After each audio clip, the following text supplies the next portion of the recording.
అట్లనే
మీరు చదవండి.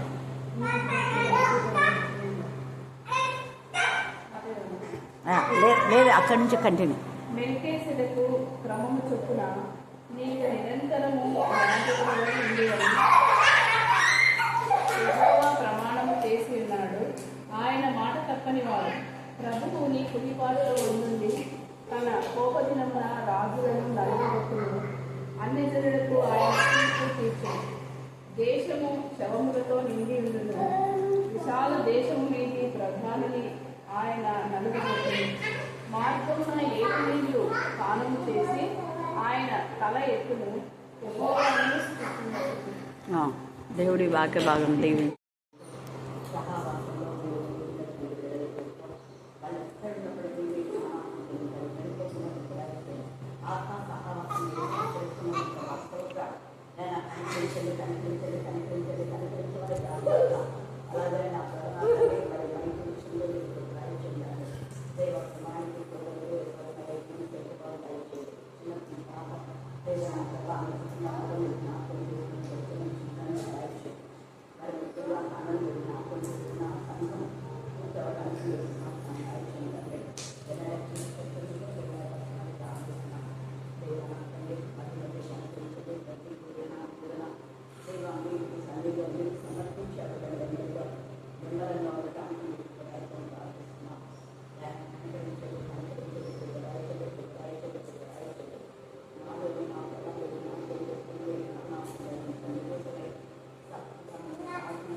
ఎందుకంటే మహిమ నిరంతరం దేవుని ఆమేన్ ఆమేన్ ఆమేన్.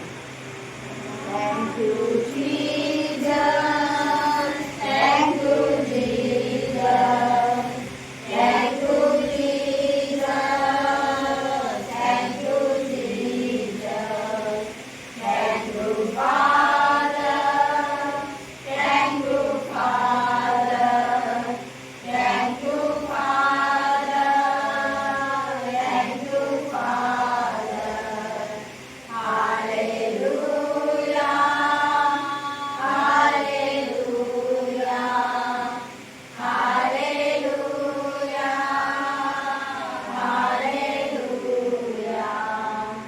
Holy Spirit, Holy Spirit, Holy Spirit, Holy Spirit. Maranatha, Maranatha, Maranatha. 42 నుంచి 47 వరకు చదువుతున్నాం. అపోస్తుల కార్యములు 11వ అధ్యాయము 42 నుంచి 47 వరకు చదువుతున్నాం. వారు సమాజ మందిరంలో నుండి వెళ్ళుచుండగా ఈ మాటలను మరుసటి విశ్రాంతి దినమున తమతో చెప్పవలనని జనులు వేడుకుంది. సమాజ మందిరంలోని వారు లేచిన తర్వాత అనేకులు యూదులను భక్తిపరులైన యూదా మత ప్రవిష్టులను పౌలును బర్నబాను వెంబడించిరి. వీరు వారితో మాట్లాడుచు దేవుని కృపయందు నిలకడగా ఉండవలనని వారిని హెచ్చరించిరి. మరుసటి విశ్రాంతి దినమున దాదాపుగా ఆ పట్టణమంతయు దేవుని వాక్యం వినుటకు కూడి వచ్చింది. యూదులు జనసమూహమును చూసి మస్తరంతో నిండుకొని దూషించుచు పౌలు చెప్పిన వాటికి అడ్డం చెప్పిరి. అప్పుడు పౌలును బర్నబాయు ధైర్యంగా ఇట్లండి, దేవుని వాక్యం మొదట మీకు చెప్పుట ఆవశ్యకమే. అయినను మీరు దాన్ని త్రోసివేసి మిమ్మల్ని మీరే నిత్య జీవమునకు అపాత్రులుగా ఎంచుకొంటున్నారు. గనుక ఇదిగో మేము అన్యజనుల యొద్దకు వెళుచున్నాము.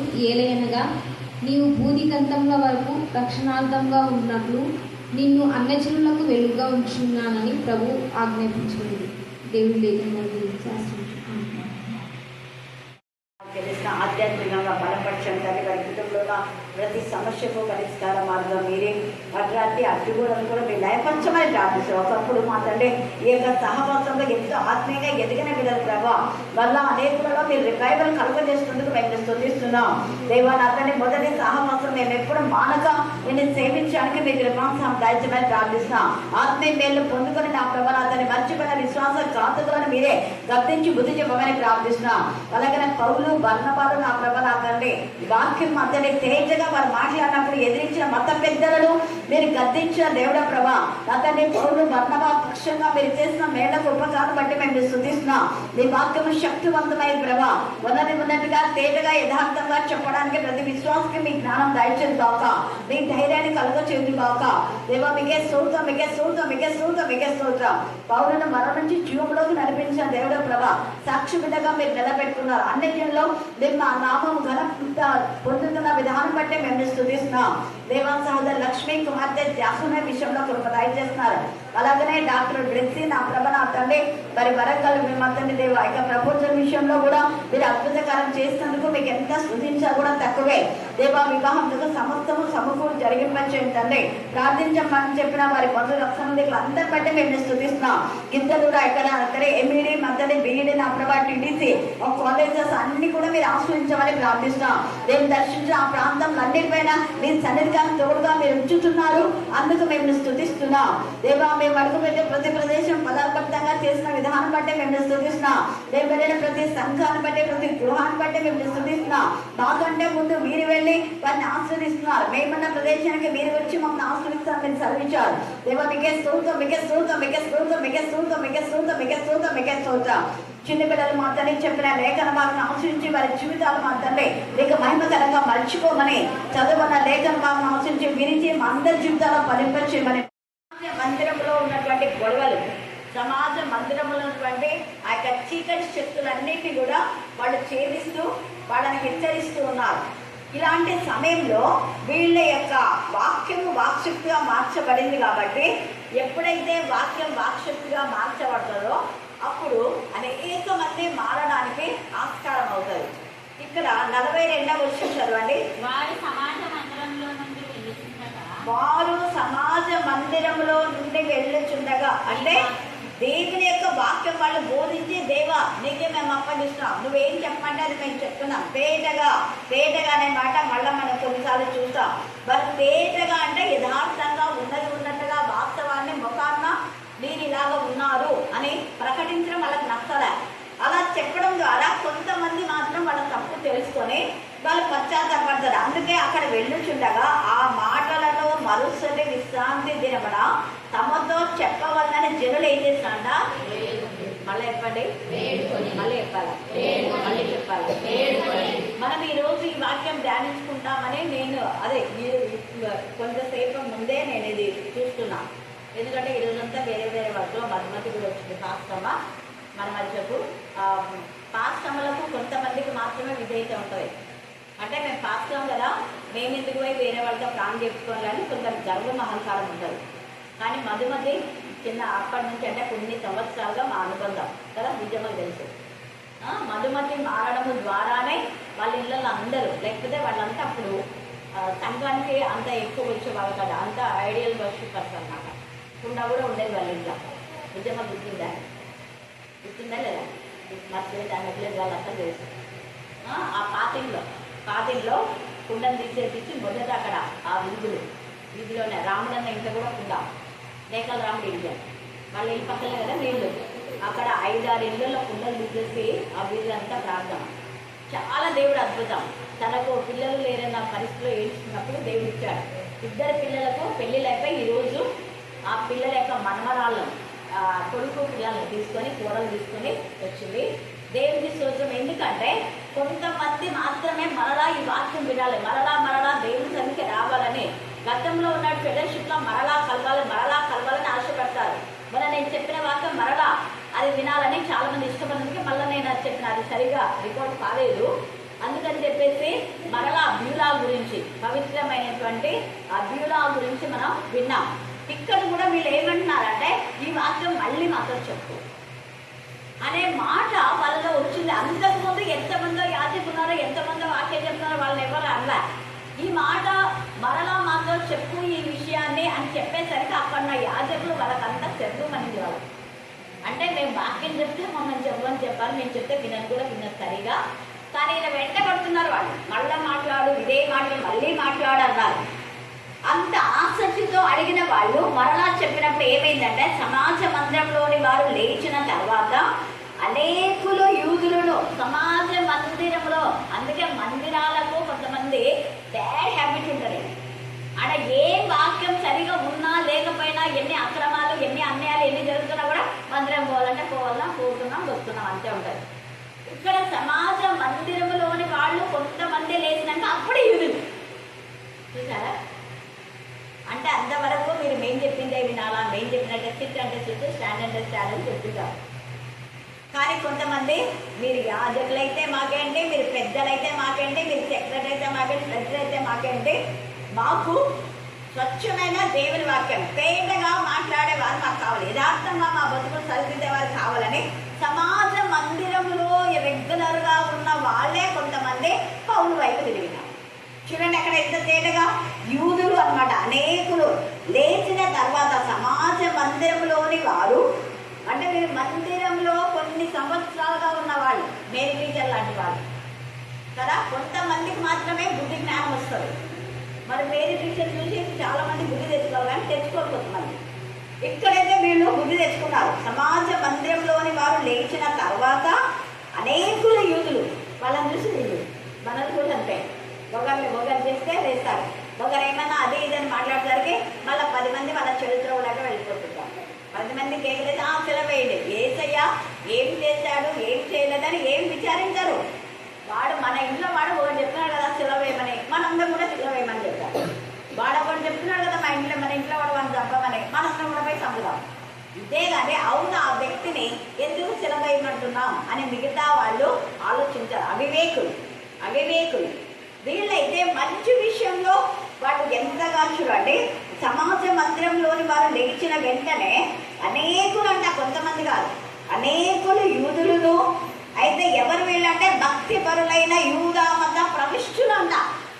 యూదా మత ప్రవిష్టులను పౌలును బర్నబాను ఏం చేసినట్టే వాళ్ళు వెంబడించారు. అక్కడ ఉన్నటువంటి ఇంకా ప్రధాన కాపరి ఆ చర్చి కాస్తలకి సిగ్గు అవుతున్నారు. వీళ్ళ వెంట పోతుంది, వీళ్ళు నెసిపెట్టి వాళ్ళ వెంట పోతున్నారు. వాళ్ళు చేసి వాళ్ళు వెళ్తుంటే ఇంకా వీళ్ళకి ఎంత చదువు అని ఉంటుంది అంటే ఇంకా అప్పుడు ఏం చేయాలా అని అంత ఆలోచన చేస్తున్నారు. చెప్పిపోయాయి అంట మొత్తం సగమంతా వాళ్ళ వైపే పోతుంది. ఇంకా ఏంటి మనం కూర్చొనిరా, ఎందుకంటే కానుకలన్నీ వాళ్ళకి ఇచ్చేస్తారని వీళ్ళ బుద్ధి అంతా ఏంటంటే కానుకలు. ఇంతమంది పోతే మాకు కానుకలు తక్కువ వస్తాయి, ఇంతమంది పోతే మాకు వచ్చే కానుకలు రావు. ఎంతసేపు వీళ్ళకి డబ్బు గురించి వీళ్ళ ఆలోచన. అవును కదా, 10 మంది ఆత్మీయంగా ఎదుగుతున్నారులే, ఎక్కడో ఒక చోట వాళ్ళు వాక్యం విని బలపడుతున్నారు, దేవుని రాజ్య వారసులు అవుతున్నారు. అంతే కదా, మనం వచ్చింది అందుకే కదా. మన దేవుడు పిలిచింది అనేకులను ప్రభు వైపు మార్చడం కోసమే. మనం చెప్పిన వాక్యానికి మారకపోయినా వాళ్ళ వాక్యానికి మారుతున్నారని సంతోషపడాలి. లేదు కడుపుల మంట వీళ్ళ. ఈ కడుపుల మంట ఏం చేస్తారో చూద్దాం. ఇక్కడ మత ప్రవిష్టుడు పౌలును బర్నబాను వెంబడించి వీరు వారితో మాట్లాడుచు ఏమంటున్నాడంటే, వీరు వారితో అంటే ఎవరు? పౌలు బర్నబా వాళ్ళతో మాట్లాడుతూ ఏమంటున్నాడు? దేవుని కృపైదు నిలకడగా. ఎందుకు ప్రత్యేకంగా ఈ మాట? మత ప్రవిష్టులు వాళ్ళకేం తెలియదా? తెలుసు. మత ప్రవిష్టులతోనే అంటున్నాడు పౌలు బర్నబా, మీరు దేవుని కృపైదు నిలకడగా ఉండండి. నువ్వేంటే మాకు చెప్పింది, మేము ఎన్ననంటూ ధర్మశాస్త్రం చేస్తూ మేము ఎవరైనా మేము బిషప్లో మేము సో అని చెప్పలే వాళ్ళు. దేవుని కృప అంటే మిమ్మల్ని మళ్ళా బ్లాక్మెయిల్ చేసి చర్చిలో మీరు రారు కదా, రానప్పుడు మీ సమాధానం రాము, మీ పెళ్ళిళ్ళ చేయము, మీ పిల్లల బర్త్డేకి రాము, అది రాము ఇది రాము అంటారు చూడండి, బ్లాక్మెయిల్ చేస్తారు. అలా చేస్తే వెనకడుగు వేయదు. దేవుని కృప ఇది. కృప చొప్పున మీరు వచ్చారు. దేవుని కృప మీలో పనిచేసింది. లేకపోతే సామాన్యంగా యూదా మత ప్రతిష్ఠులైన మీరు, ఇంత వాక్యం తెలిసిన మీరు, నేను చెప్పిన వాక్యానికి మీరు లోబడాలి అంటే అది సామాన్యమైన పని కాదు. దేవుడు కార్యం చేశాడు, దేవుడు మీతో మాట్లాడినాడు, ఆత్మ ద్వారా మీరు నడిపించబడినారు. నడిపించే దేవుడు ఆత్మ మీరు గైడ్ చేసింది కాబట్టి మీరు నడిపించబడుతున్నారు అని పౌలు ఏం చెప్తాడంటే, ఇది దేవుని కృప కాబట్టి మీరు ఈ కృపను విడిచిపోవద్దు. తర్వాత తప్పుడు తోడకు నడిపించే వాళ్ళు ఉంటారు, జాగ్రత్త. వాళ్ళందరూ చూసి నువ్వు పోయినసారి సంగ పెద్దగా ఉన్నావు కదా, ఇప్పుడు మళ్ళీ అడుగుతున్నావా అని అంటారు వాళ్ళు. కానీ కృపను విడిచిపోవద్దు. అందుకే నిలకడగా నేను చెప్పేది ఇదే. ఒక్కసారి దేవుని యొక్క నామం పేట నీకు మేలైందంటే సహవాసాన్ని విడిచిపోవద్దు అని తండ్రి అయిన దేవుడు కూడా నిలకడగా పౌరులతో మాట్లాడుతున్నాడు, బర్నబాతో మాట్లాడుతున్నాడు. అటు ఇటు చెదరగొట్టే జీవితం వద్దు.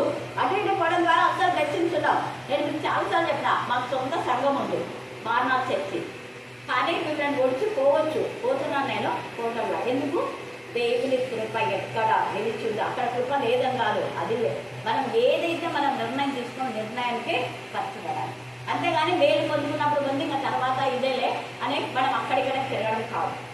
దేవునికి మహిమకరమైన విధానంలోనే మనం ఇక్కడ మరి వాక్య పరిచయం లేని టైంలో మరి వేరే వాళ్ళకి మనం సమయం ఇవ్వాలి. అది అక్కడ. తర్వాత చూడండి అప్పుడు ఏమైపోయింది, 44 చూడండి. మరుసటి దినమున చూడండి, మరుసటి విశ్రాంతి దినమున దాదాపు ఆ పట్టణం అంతా దాదాపుగా మేరీ పిక్చర్ బాధ అంటారు. ఒకప్పుడు 50 మంది సంఘానికి వచ్చేవాళ్ళు, ఇప్పుడు 1000 మంది అయ్యారంటే ఎలాగయ్యారు? మీరు ఆత్మ పరిశీలన చేసుకోరా అని సిగ్గు పెట్టట్టు మాట్లాడింది. ఎంత మాట్లాడినా చెవులో కూడా ఎక్కదు వాళ్ళు. ఎన్ని మేళ్ళు పొందుతున్నారు, ఎన్నిసార్లు మీరు ప్రార్థన చేస్తున్నారు. ప్రతి గృహ కూడిక అసలు ఉండేదే కాదు. వీధి కూడికలే గృహ కూడికలే. ఎట్లా మర్చిపోతారు? ఈరోజు మధ్యమది బాధ అదే. మధ్యమది వచ్చి అంత బాధపడింది. చేసిన మేళ్ళని ఎట్లా మర్చిపోతారు అక్క? కొంతమంది పక్షపాత ధోరణిలో ఉంటారు. చెల్లెలకు ఒకలాగా, అక్కకు ఒకలాగా. వాళ్ళ ఇంట్లో కూడా అదే జరిగింది. అందుకనే బాధపడింది. నేనన్నా దేవుడు మీ పక్షంగా ఉన్నా. నేను క్యాన్సర్ చెప్తుంటామా అన్న స్వతహాగా ఎవరిని ఆశించాడు. వాళ్ళ అకౌంట్ సుశీల సుశీల ప్రాపర్టీలో న్యాయస్తుందిగా ఈమె ఎక్కువే రావాలి. అంటే ఈమెనే బాగా సుశీలను చూస్తుంది కదా, నిజమా? సుశీల ఎప్పుడు వీళ్ళ ఇంట్లో ఉంది. నేను క్యాజువల్గా అడిగిన ఈరోజు తనకు ఆ బాధ ఉందని అసలు నాకు తెలియదు. నేను అడిగేసరికి ఇంకా కోడలతో సహా చెప్పేస్తాను. నాకు అస్సలు నచ్చదు. నాకు ముందే తెలిసిందే నేను మీ ఇంట్లో వచ్చినప్పుడే మాధవితో మాట్లాడుతుంది కదా అన్నారు. అయినా ఒకసారి నేను వస్తాను, నేను ఊరుకోను. ఎవరైనా ఆక్రమణ చేస్తే అస్సలు ఊరుకోను. ఖచ్చితంగా చెప్తాం. మీరు చేసేది మీకు అది ఎవరికి వస్తుంది? మీ పిల్లలకి వస్తుంది. మీరు చేసేటటువంటి అవివేక పనులు మీతోనే పోవవి, 4 తరాలకు వస్తుంది. అది మన వాళ్ళకి ఎందుకో బుద్ధి లేకుండా పోతుంది. ఇష్టానుసారంగా అక్రమమైన విధానంలో ప్రవర్తించాలని చూస్తున్నారు. అయితే ఇక్కడ మొత్తం పట్టణమంతా వచ్చిందంట. యూదా వాడు మత పెద్దలు మాత్రమే కాదు, యూదా మత ప్రవిష్టులు అంటే వాళ్ళు కాకుండా ఇంకా వీళ్ళు మత ప్రవిష్టులే వీరి వైపు వచ్చినప్పుడు మిగతా వాళ్ళు వస్తారు కదా. అదే మనలోకి ఆ జ్ఞానం లేదు. అవును కదా, ఈ నేనులో మీరే టీచర్ వచ్చింది. మనకెందుకు అజ్ఞానంతో మనం చేస్తున్నాం? మన జ్ఞానము లేదు. నేను అదే ఒక్కరోజు ఎన్నేళ్ళు మీ దగ్గర 20 సంవత్సరాలు సండే స్కూల్ టీచర్గా ఉండింది అక్క.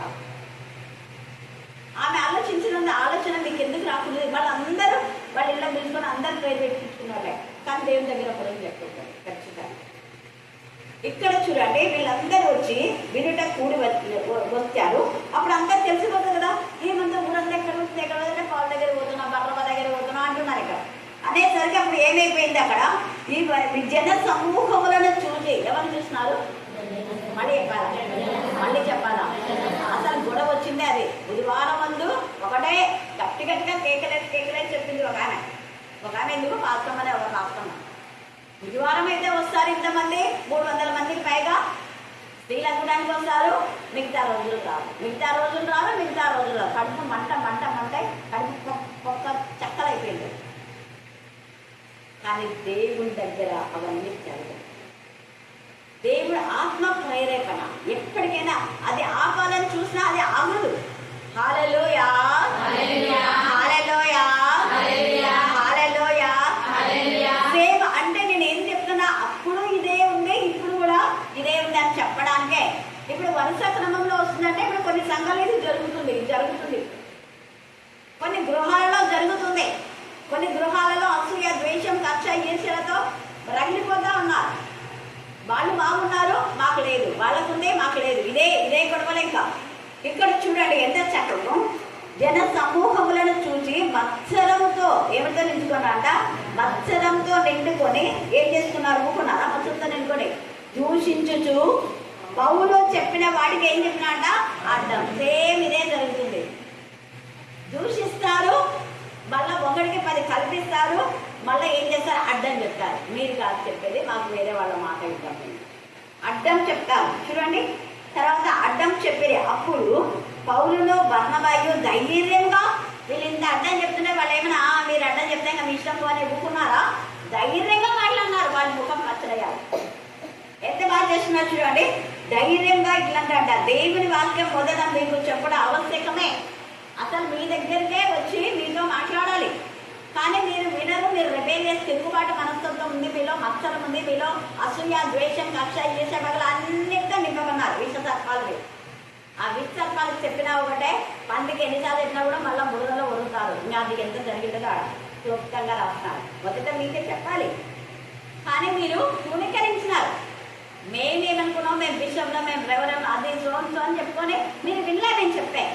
అందుకంటాడు మొదట మీకే ఎదవా చెప్తాడు. అయినను మీరు దాన్ని తోసివేసి మిమ్మల్ని మీరే నిత్య జీవంలో అపాత్రులుగా ఎంచుకుంటున్నారు. మీకు మీరే నాశనం. ఉత్తరవాదు ఒకరెవరో నాశనం అంటే నాశనం అయిపోరు, ఒకరెవరో శాపం పెడితే శాపాలు రావు. హేతువు లేని గాయంలో తగలకపోను అని రాయబడింది. ఆ శాపంలో అర్హులైతేనే శాపం వస్తుంది. శాపానికి అర్హులు కాదు, మనకి రాదు. ఇశ్రాయేలును శపించాలని ఎంతగా మరి ఆ యొక్క తప్పుడు బోధన చేయడానికి తీసుకొని వస్తే మరి అక్కడ నిజంగా ఇశ్రాయేలు శపించమన్నారా? శపించమన్నారు. బాలాకు నెట్టిన బిలాముకు. కానీ శపించబడిన వాళ్ళ ఆశీర్వదించమన్నారు. కారణం వాళ్ళ ఆశీర్వదించబడిన వాళ్ళని ఎవరు శపించలేదు. అలాగనే శపించబడిన వాళ్ళని ఎవరు ఆశీర్వదించలేదు. మొదటి సమూయేలు 2వ అధ్యాయము 25వ వచనం చదివితే మీకు అర్థమైపోతుంది. మొదటి సమూయేలు 2:25. నరునికి నరుడు తప్పు చేసిన దేవుడు విమర్శ చేసి ఏదో క్షమిస్తాడేమో, కానీ ఎవరైనా యెహోవా విషయంలో పాపం చేసినాడా వాని కొరకు ఎవడు విజ్ఞాపన చేస్తాడు? అసలు ఎవరు చేస్తారు ప్రార్థన? ఒకవేళ చేసిన ప్రార్థన దేవుడు వినడు. ఇర్మియా ప్రార్థన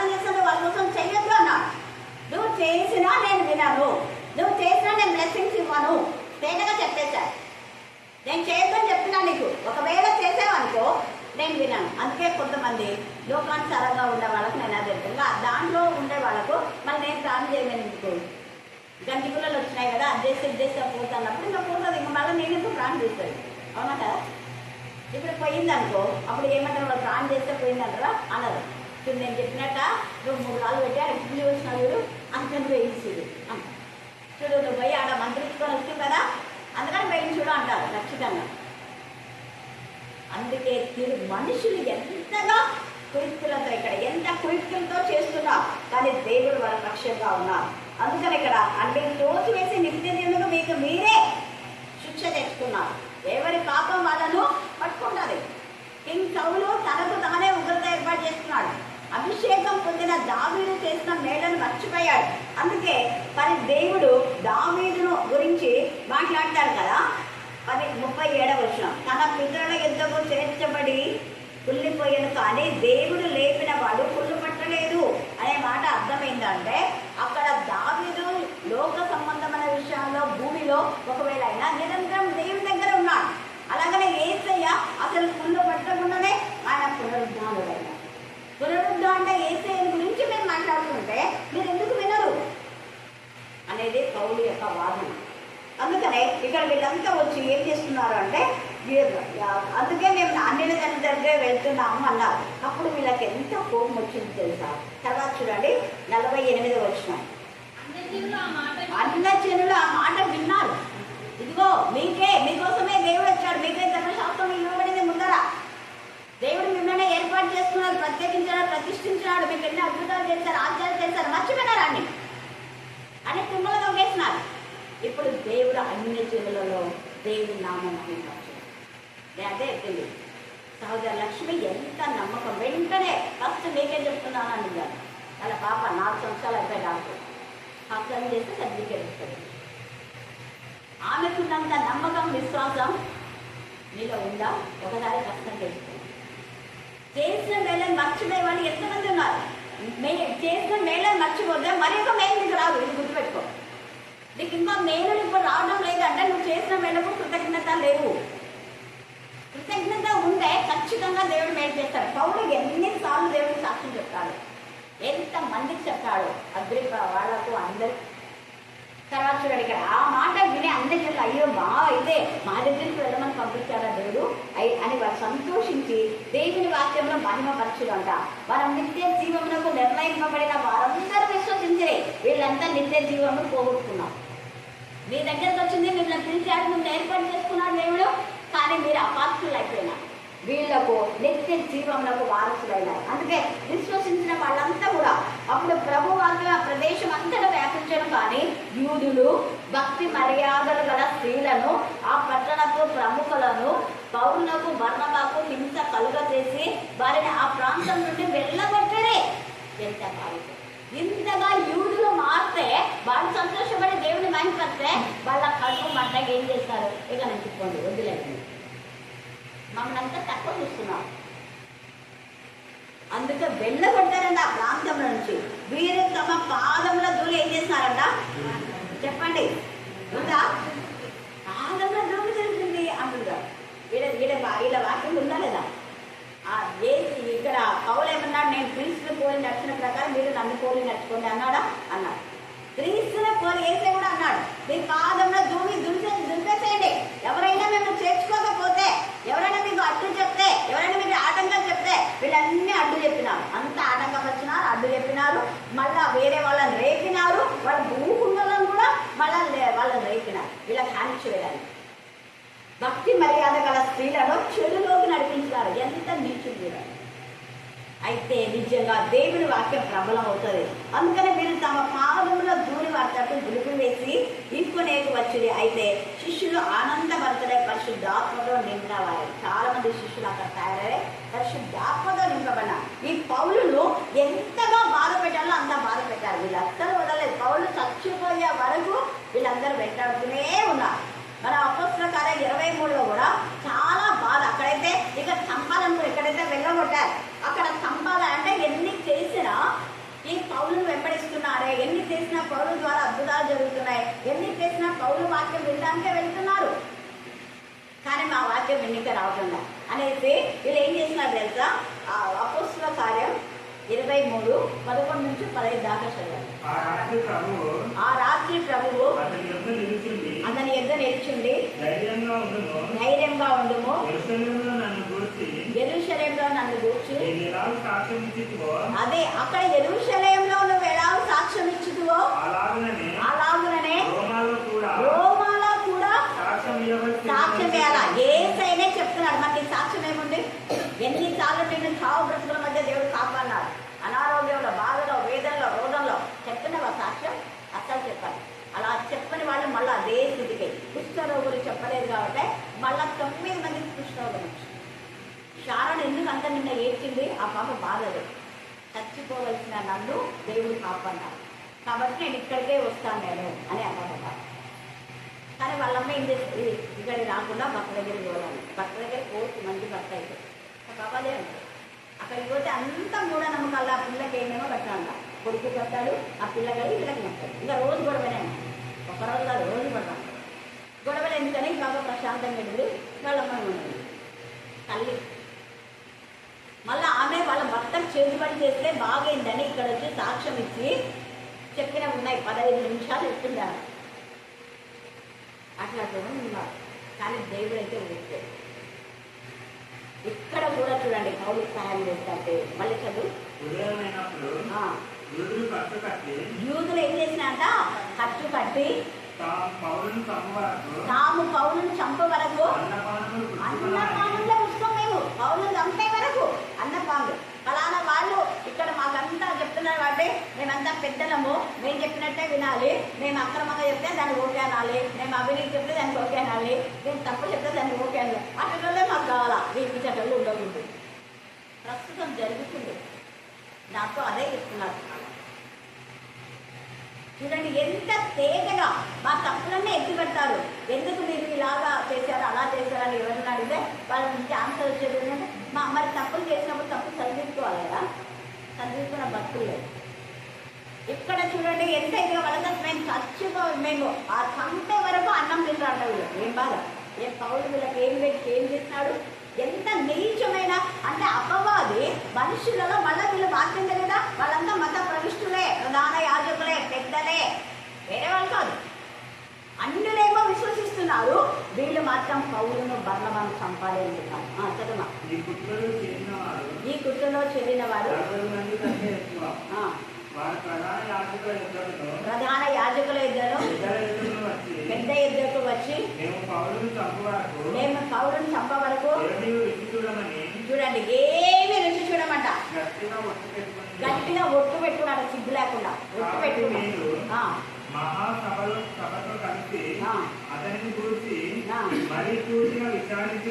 మళ్ళా పూర్తిగా సభలో అంటే ఎంతమంది చెప్పినా వినకపోతే ఎవరు లేనప్పుడు మళ్ళీ సభలో పూర్తిగా విచారించాలో ఏమేమో చేస్తారు. అయితే ఈ విషయము వాళ్ళ మేనల్లుడు వింటారు. 23లో చాలా చాలా అద్భుతం దేవుడు చేస్తారు. పౌలు పక్షంగా వీళ్ళంతా ఎంతమంది వ్యతిరేకిస్తున్నారో అంతమంది కంటే ఎక్కువ పౌలుకు సపోర్ట్గా ఉన్నారు. అక్కడ 22 నుంచి చదవమ్మా. 22 నుంచి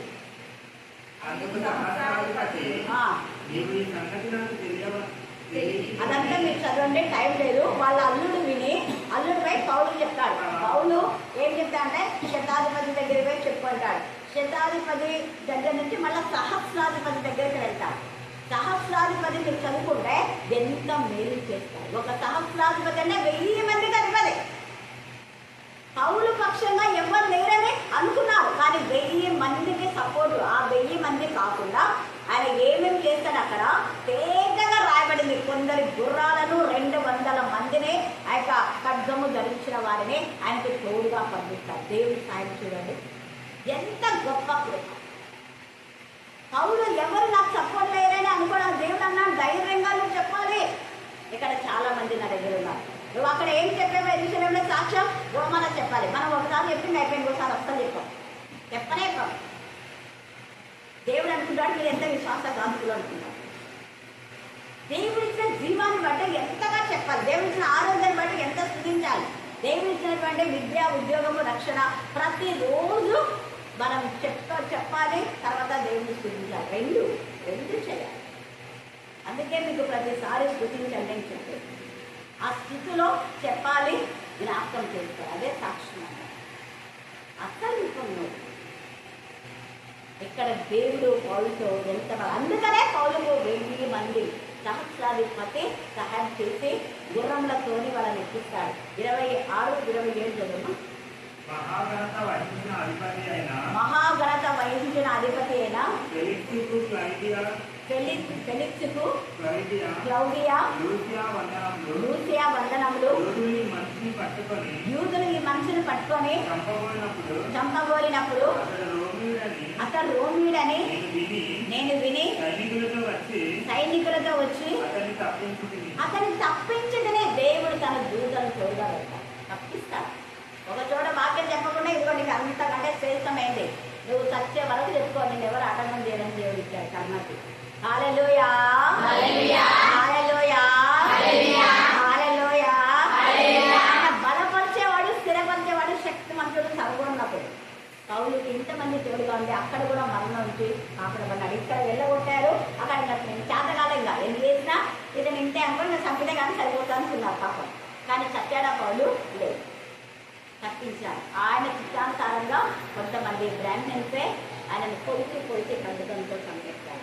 పౌలు హతసాక్షిగా జీవించాడు. ఇలాగా పౌలుకున్న ఆ ధైర్యం, ఆ నమ్మకం, ఆ విశ్వాసం, ఆ సాక్షి జీవితాన్ని కలిగి ప్రభుత్వ ఇంతగా 1000 మంది ఇక్కడ పౌలుకు సహాయం చేయడానికి కారణం ఏంటంటే ప్రభు చేసిన మేలను మరొక సాక్షిగా ఎక్కడ పడితే అక్కడ సాక్షి చెప్తాడు. రోమలో చెప్తాడు, యెరూషలేములో చెప్తాడు, అగ్రిప్ప రాజు దగ్గర చెప్తాడు, ఫెలిక్సు దగ్గర చెప్తాడు. అగ్రిప్ప రాజునైతే నువ్వు ప్రభు నమ్మాలనుకున్నావు అంట, ఇంత సులువుగా నన్ను క్రిస్టియన్గా చేస్తావా అంటాడు. అగ్రిప్ప రాజా ఒక పెద్ద వేష్టికుడు, దేవునికి విరోధమైన పాపం చేసినవాడు బెర్నికే అగ్రిప్ప. వాళ్ళిద్దరు దేవునికి విరోధమైన పాపలు, బెర్నికే భయంకరమైన పాపం, ఒకరి దగ్గర ఒకరి పాపలు చేసుకుంటారు. ఆఖరికి నీచాతి నీచంగా కష్టం. ఒకరోజు చెప్తున్నా, దేవుడు ఈ వాక్య భాగం దీవించుగాక. ఈ రోజు మనకేం రాలేదు అని ఎదవిడేది కాదు, మనం తగ్గించుకుని దేవుడు చేస్తున్న లేదా దేవుని మరొక కృతజ్ఞత కలిగితే దేవుడు పైనుంచి దూతలను పంపి మనకు సహాయం చేస్తాడు. దేవుడి వాక్య భాగం దీవించుగాక. ఈ సమయంలో సోదరి సునక మనకు ప్రార్థన. స్తుతి స్తోత్రం చెల్లించుకొచ్చిన మా గొప్ప తండ్రి, అవును ప్రభా, పగలంతా మమ్మల్ని కాచి కాపాడిన ప్రభా, రాత్రి కాల సమయంలో నీ సన్నిధానంలో చేరి కనిపించడానికి, నేను స్తుతించడానికి నీ యొక్క వాక్యం గురించి మీరు అనిపించిన సమయాన్ని బట్టి నీకు వేలాది వందనములు స్తుతి స్తోత్రం చెల్లించుకొచ్చిన మా దేవా. అవును ప్రభా, నువ్వు చేసినటువంటి మేలులను బట్టి, నేను ఉపకారాలను బట్టి మేము ఎల్లప్పుడూ నీకు కృతజ్ఞతాస్తుతులు చెల్లించే వారంగా ఉండడానికి నీకు మాకు దయచేయడయ్యా. నీకే స్తోత్రం, మీకే స్తుతి స్తోత్రం చెల్లించుకొచ్చినాం తండ్రి. మా దగ్గర మీకు మాట నుంచినైనా నీ జీవ వాక్యములను నా తండ్రి వినిపింపజేసిన దేవా, నీకే స్తోత్రం నా ప్రభా. అవును తండ్రి, నీకు మాటకు నోటికి బూరగా ఉండి మీరు మాతో మాట్లాడుతున్నారు ప్రభా. నీ వాక్యం చేత మమ్మల్ని మేము సరి చేసుకుని నాయన, నీ వాక్యము చేత మేము ఆదరింపబడిన వారమై, నీ వాక్యము చేత నా తండ్రి మేము హెచ్చరింపబడి మా జీవితాలను, మా బ్రతుకులను సరి చేసుకుని నీ కృపలో మేము భద్రపరచబడిన వారమై, మరి పౌలులాగా నా తండ్రి బూదిగంతంలో వరకు నాయన సాక్షులుగా, మరి పౌలు ఏ విధంగా అతి సాక్షిగా నా తండ్రి నీ కొరకై ప్రాణం ఇచ్చాడు దేవా. మరి ఈ లోకంలో మేము జీవించినప్పుడు నీ నామమును గణపరచడానికి, నీ నామమును బట్టి స్తుతించడానికి, ఆరాధించడానికి, నీ బిడ్డలుగా ఈ లోకంలో మేము జీవించడానికి నీకు బాగా సహాయం దయచేయండి అయ్యా. నీకే వందనములు స్తుతులు స్తోత్రం ప్రభా. ఈ లోకంలో నరులనైనా ఎన్నో చిక్కులు పెట్టినప్పుడు వాటిన్నిటిని మేము లెక్క చేయకున్నానైనా నీ ప్రార్థన సన్నిధానం కలిగిన వారమే నా ప్రభా. ఈ యొక్క సన్నిధానంలో మేము గోచాడటానికి, ప్రార్థించడానికి, నేను అడగడానికి నా ప్రభా, నేను ఆశ్రయించే మేము బిడలుగా ఉండటానికి నీకు దయచేయడయ్యా. నీకే స్తోత్రం, నీకే స్తుతి స్తోత్రం చెల్లించుకొచ్చిన ప్రభా. అవును తండ్రి, ఒకప్పటి సహవాసం మీరు మాకు దయచేయండి నాయన. ఒకప్పటి నా తండ్రి నూతన ఉజ్జీవాన్ని మాకు అందించండి ప్రభా.